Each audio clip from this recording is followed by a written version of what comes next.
Hey everyone, welcome back to our channel. Welcome back to This is L. Let's restart. I forgot.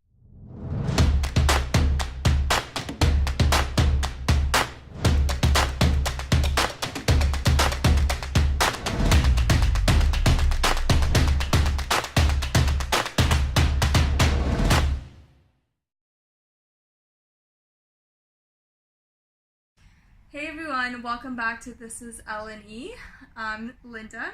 Eliott. And in today's video, we want to discuss when is a good time to actually, first of all, before we get into the video, just want to let you guys know we're in LA currently right now. Mm-hmm. So the view is really nice. Can you show them the view? Can't. Alright, so the view is super nice behind us right now. Yeah. But we're actually here for a 3-day business conference, which actually ended today at 2 p.m. So Steve Harvey was hosting it. Steve Harvey was posting it. Comment below if you know who Steve Harvey is. I'm sure you do, but if you don't, comment below as well. So we went to go see Steve Harvey. He was really good. He was really funny. I gotta say, it was probably one of the funniest business kind of conferences I've been to. Yeah. He was hilarious. I would agree. Yeah, he was literally everything he was talking about, he just turned into a joke. Yeah. So, back to this video. So in this video, we're going to be talking about when is a good time to move in with your partner. And why we thought this would be a really good video is because a lot of people just don't know when to move in together when they're in relationships, or they just, rush things in relationships and move in super quickly without really getting to know them. So we're going to talk to you guys based on, we're not like therapists or anything like that, but just a disclaimer, but we will talk to you guys about our own experience and how long it took us to move in together. When do I think a couple should move in? So I usually like or have this idea in my mind where a good time would be 3 to 5 years. I'll explain. 3 to 5 years, not really to move in, but like if in general, when you look at someone to become to potentially be, a partner, right? For me anyways, I give it 3 to 5 years time before, right, where you kind of want to really seal the deal. Some people, talk about marriage and all that stuff and kind of go all the way. So if you're going to give yourself 3 years, usually on the short end, you probably want to know that person, have that 6-month period, 3 to 6 month period where you kind of date and really get to know that person. And then I want to say, kind of like what you were saying earlier, like a year to kind of date and be really committed, but not live together. And then after that year, start moving in together, start kind of getting serious and talk about more financials and all that other stuff, right? Because I can promise you, it will be very different between the time you guys are dating and you're living separately, and then when you're moving in together, or when you are still together but you live together. So different. It's very different. You'll see, it's almost like you'll see a different side of them in a way, because and it's so important to know that side of your partner, especially before you get married. Because there are actually couples that do long distance and have never had the chance to live together, and they feel just so connected and so compatible with each other. They will then start and get married and plan for their future in a home together, and then they find out they're just very different, or they can't get rid of some of their habits, or they let certain things trigger them and basically affect them. So they sometimes, end up getting divorces. So it's super important to know your partner's habits, for one.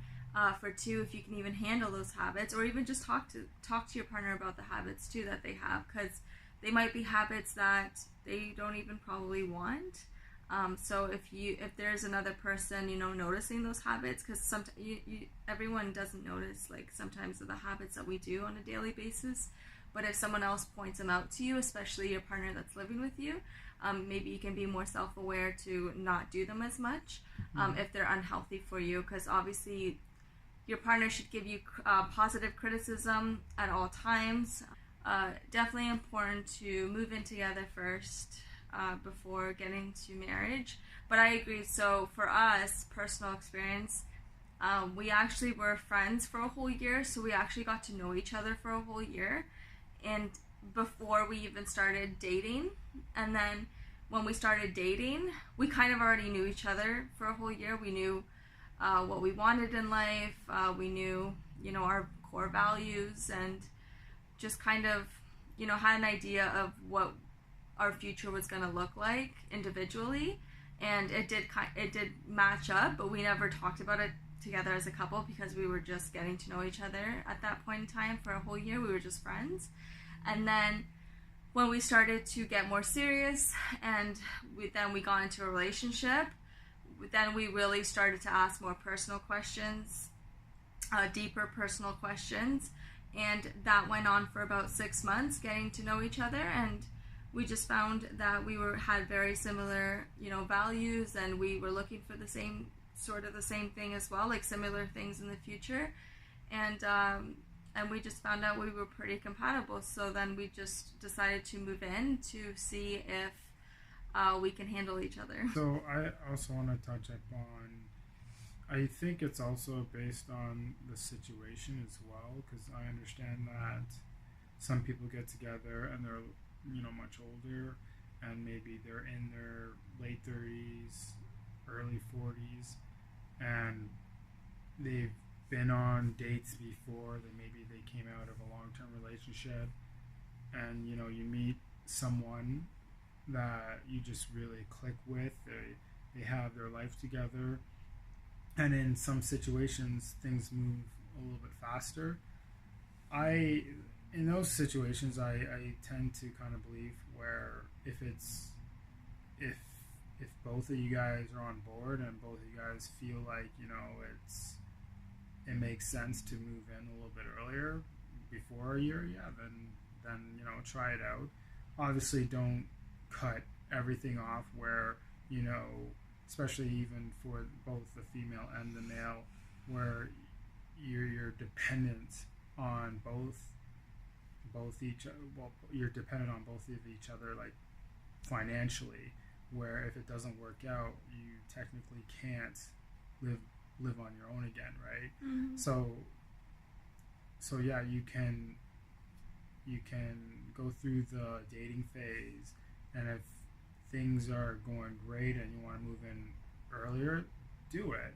But always have that kind of safety net where if it doesn't work out, or things are going in a different direction, you can financially get out of the relationship, or financially maybe take a step back and say, what, maybe we should live in our separate, or live by ourselves for a bit and see how it works out. Because I know a lot of relationships where they're together, and they're together one because of financials, because obviously under one roof it's a lot easier managing financials, and when you're together like that, it's sometimes you kind of second guess leaving based on that, right?